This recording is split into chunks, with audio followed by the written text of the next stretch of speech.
Hello mga boss, magandang araw po. Grabe, tirik na tirik yung araw. Ano po, ayan nagbububong na po kami. Malapit na kami matapos sa bubong. Tapos bukas, kunting retouch na lang. Ayos, cutting-cutting ng mga yero sumobra.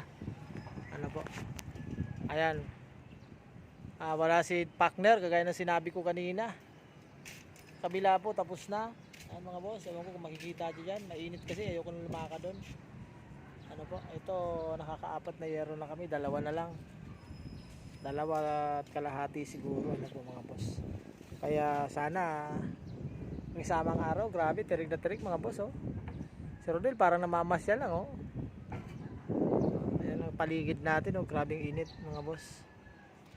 Ayan pa yung yero namin. Ano po, buti na lang yung kapitbahay dito, kapatid ng may-ari.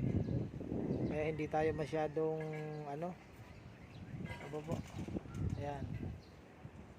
Ayan mga boss, kaya sa inyo dyan, yung hindi kaya sa initan, huwag kayo masyado, baka ma-heat stroke kayo mga boss, ano po. Ay mabuti kami ni Rodel, hindi kami nahi-heat stroke. Kasi ano kami, pinanganak kami sa araw, ano po, hindi sa gabi. Sige po mga boss, sandali lang po. Oh, ayan na, okay na.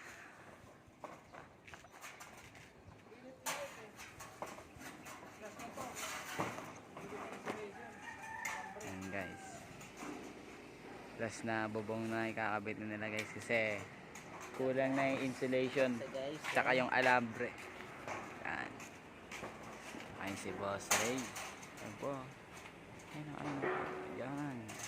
Ayan naman kahit sobrang init nagtatrabaho pa rin.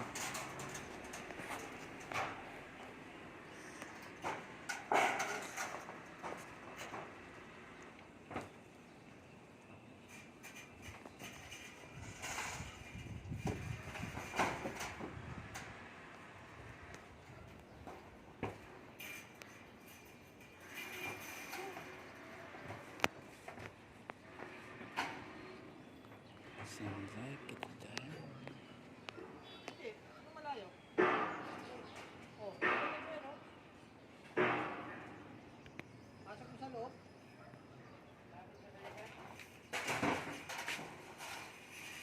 Yan, sobra naman. Tapos mo lang konti. Yan. Yan na.